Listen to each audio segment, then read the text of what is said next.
let's get into this cocktail. This one is from the mean streets of Los Angeles. It was created at a place called the Vendome, but it is not named after the Vendome. Instead, it was named after another restaurant in Los Angeles. And in order to explain it to you, I got to tell you just a little history about Los Angeles. So if you hate histories about Los Angeles, turn off this for just a minute. And I think somebody will text you when it's time to come back.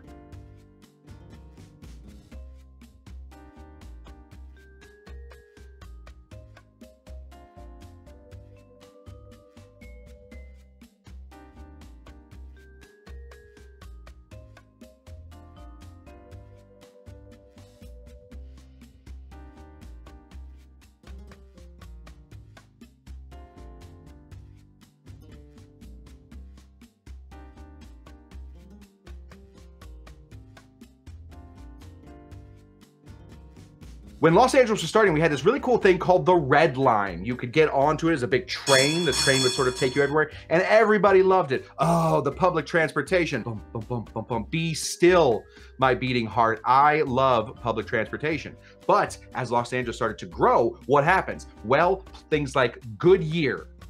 We've heard of Goodyear that makes the tires. We've heard of places like oil companies. They came into LA and they said, hey, I know you guys got this Red Line thing, but just hear us out. Have a seat, hear us out.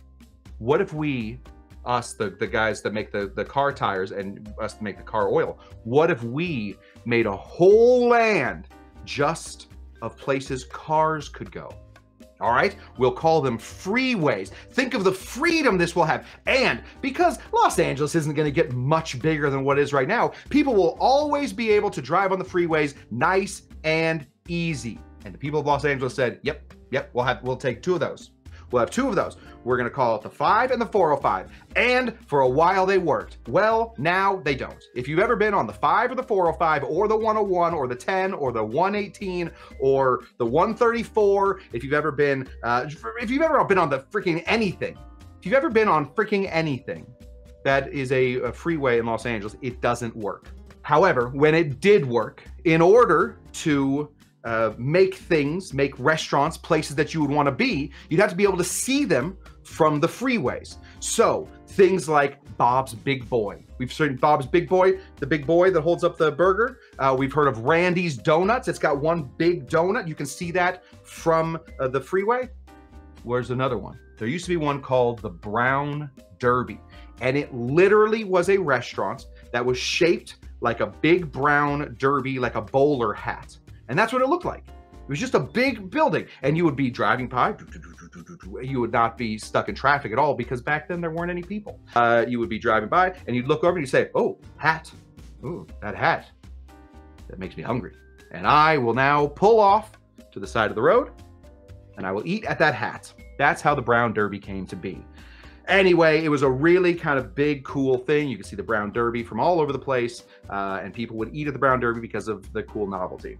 The Vendome thought this was also a cool novelty and created a cocktail after it. And it only had 3 ingredients. It had whiskey, it had grapefruit, and it had, at first, they think maybe it had maple syrup. But then it kind of got mixed around, and now it's with honey. At a little bit after this whole thing happened, out in the place called London, England, a guy named Harry Craddock was writing a book called the Savoy Cocktail Book. He wasn't just running it. He wasn't just writing it. He was running the bar called the Savoy Hotel Bar. And he created a cocktail called the de rigueur cocktail. And in the de rigueur cocktail, it had 3 ingredients. And those ingredients were, of course, whiskey, grapefruit, and some honey. Seems pretty cool.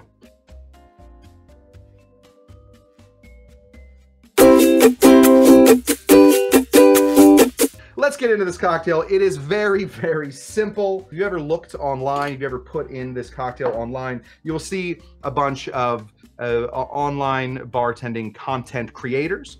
And those online bartending content creators will all try and fix this cocktail. They try and fix it constantly. For some reason, everybody thinks this cocktail is broken. I personally like it. So we're gonna make it the real way. And if you wanna go fixing it later, hey, I'm not your mother. We're gonna start over here with a gargantuan grapefruit. Find the biggest, dumbest grapefruit you can find, but make sure that you get one that you can't cut with your regular knife. So you have to bring out the big boy.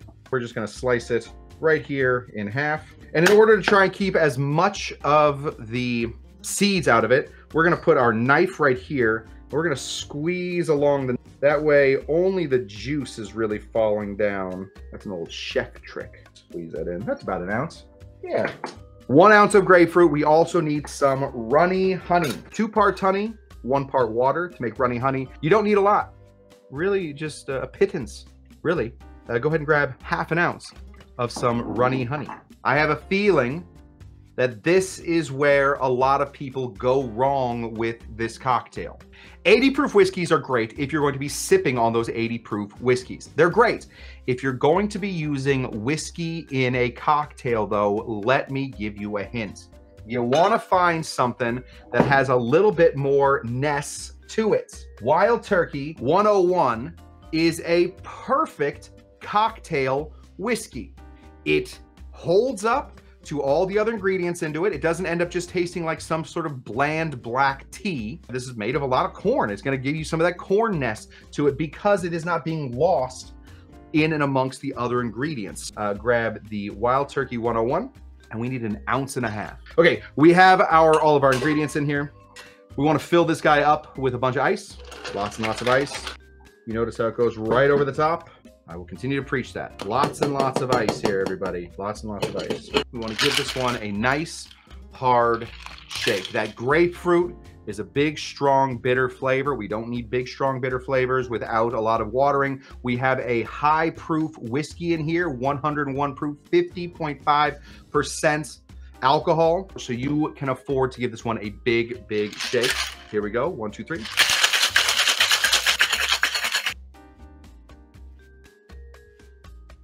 This is just like the outside of a grapefruit. We're just gonna squeeze this in. Squeeze, squeeze, squeeze. We're gonna just give this a little rim around here. Drop that in. Cheers to you guys, to Los Angeles. I don't know what people are talking about. That's a good drink. Everybody and their mother is like, oh, the brown derby. I don't like the brown derby. It doesn't taste, it's awesome. Hey, if you're watching this, why not like this? Why not subscribe to this? Why not share this? And why not comment on this? And I learned a 5th thing that you can do, ring the bell. If you're already subscribed, if you hit the little bell icon, every time I go live, it'll ding you and it'll let you know, hey, the bar is open. And honestly, I wish that I had a function like that for other bars. Suddenly my favorite bar just dinged me when it was open. Honestly, that might make my life a lot easier, so I'm not showing up so early. So show up, like, subscribe, and do all the rest of that stuff for this video, and I will see you on the next one. And then the music goes.